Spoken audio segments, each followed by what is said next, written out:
Assalamualaikum warahmatullahi wabarakatuh. Perkenalkan, nama saya Dini Septiani RD, NPM 192191019, kelas 2A Pendidikan Jasmani. Di sini saya akan menjelaskan mengenai keterampilan gerak. Nah, untuk pembahasannya terdiri dari 3 poin. Yang pertama ada pengertian dari keterampilan gerak. Nah, jadi keterampilan gerak ini bisa diartikan sebagai kemampuan untuk melaksanakan suatu tugas-tugas gerak tertentu dengan baik pelaksanaannya.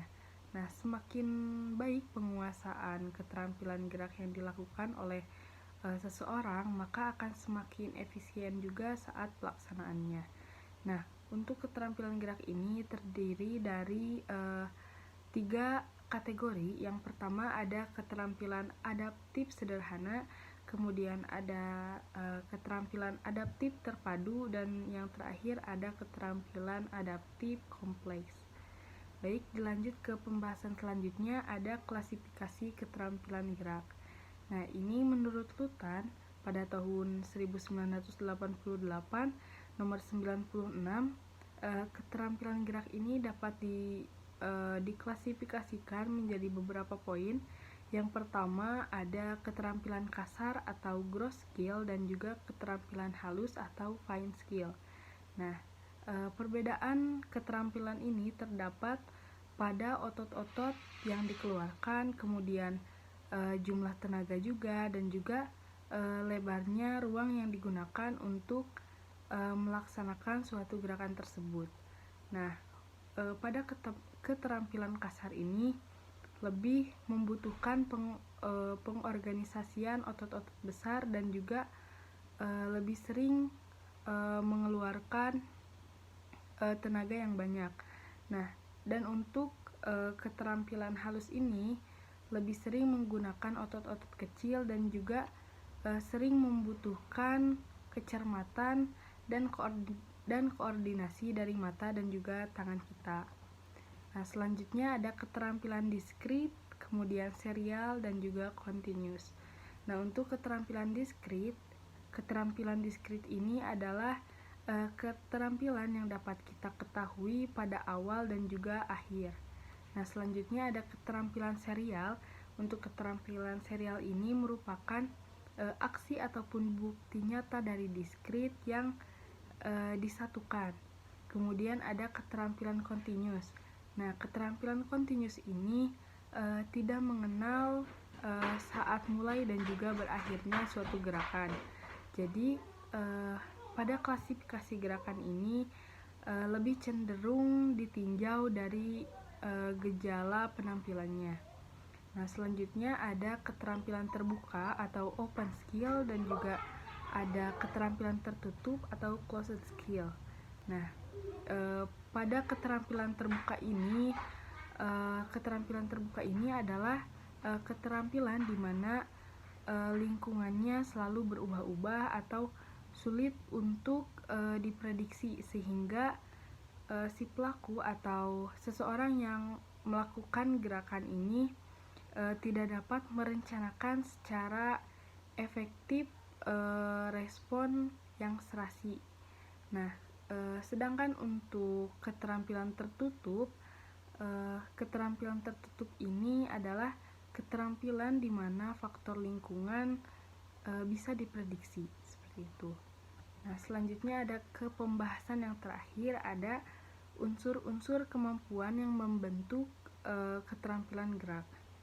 Nah, seseorang yang memiliki gerakan terampil ini merupakan seseorang yang mampu melakukan gerakan secara efisien dan juga benar secara mekanis. Nah, agar seseorang tersebut bisa memiliki keterampilan gerak yang baik, diperlukan proses belajar dan juga berlatih dalam jangka waktu yang cukup lama atau panjang. Nah, ini tujuannya untuk mencapai suatu tujuan ataupun efisiensi gerakan dari diri seseorang yang melakukan gerakan tersebut. Nah, yang perlu mendukung agar gerakan menjadi terampil atau menjadi efisien bukan hanya kemampuan dari fisik kita saja, tetapi butuh juga kemampuan dari mental dan emosional diri kita. Nah, antara ketiga kemampuan tersebut saling berkaitan dalam membentuk efisiensi gerak. Nah, untuk unsur kemampuan fisik, fisik ini merupakan sarana utama untuk melakukan gerakan. Jadi kondisi fisik kita harus baik, maka jika kondisi fisik kita baik akan menghasilkan gerakan yang efisien juga. Nah, adapun beberapa macam-macam gerakan efisien atau gerakan yang menggunakan kemampuan fisik adalah yang pertama ada kecepatan reaksi, kemudian ada kekuatan, selanjutnya ada ketahanan, ada juga kecepatan, kemudian fleksibilitas, dan juga ketajaman indera. Nah, setiap unsur fisik yang telah saya sebutkan barusan tidak selalu sama besarnya untuk semua gerakan yang dilakukan oleh seseorang. Nah, perbedaan itu ditentukan oleh karakteristik gerakan yang dilakukan oleh seseorang. Selanjutnya ada unsur kemampuan mental. Nah, mental ini bisa diartikan sebagai pikiran. Jadi, kemampuan mental ini berarti kemampuan seseorang untuk berpikir dan juga kemampuan seseorang untuk membuat imajinasi. Nah, kemampuan mental ini juga berpengaruh terhadap kemungkinan terciptanya suatu gerakan yang akan kita lakukan. Nah, adapun beberapa kemampuan mental yang bisa dilakukan untuk membantu suatu gerakan. Yang pertama ada kemampuan memahami gerakan yang akan dilakukan. Selanjutnya yang kedua ada kecepatan memahami stimulus. Selanjutnya ada kecepatan membuat keputusan dan juga ada kemampuan memahami hubungan spesial. Selanjutnya ada kemampuan mengingat gerakan lampau. Ada juga kemampuan menilai suatu objek yang bergerak. Kemudian ada kemampuan menilai irama dan juga kemampuan memahami mekanika gerakan. Yang terakhir ada kemampuan berkonsentrasi. Selanjutnya ada unsur kemampuan emosional. Nah, di dalam unsur kemampuan emosional ini terdapat poin-poin yang memungkinkan akan membantu dalam pelaksanaan seseorang itu melakukan gerakan. Yang pertama ada kemampuan mengendalikan emosi dan juga perasaan. Selanjutnya tidak adanya gangguan emosional. Kemudian kita itu merasa perlu dan juga ingin mempelajari atau melakukan suatu gerakan yang baru. Dan yang terakhir ada memiliki sikap yang positif terhadap prestasi gerak. Nah, selanjutnya ada organisasi unsur-unsur pendukung gerakan yang terampil.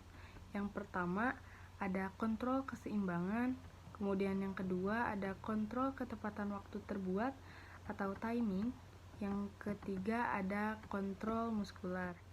Nah, gerakan-gerakan ini dapat dikatakan efisien apabila gerakan-gerakan yang terkoordinasi dengan baik dikombinasikan atau disatukan untuk menghasilkan suatu gerakan yang diperlukan untuk menyelesaikan tugas-tugas tertentu dan juga memanfaatkan dengan perolehan nilai yang tinggi dengan arah yang baik dan juga menggunakan tenaga sekecil mungkin.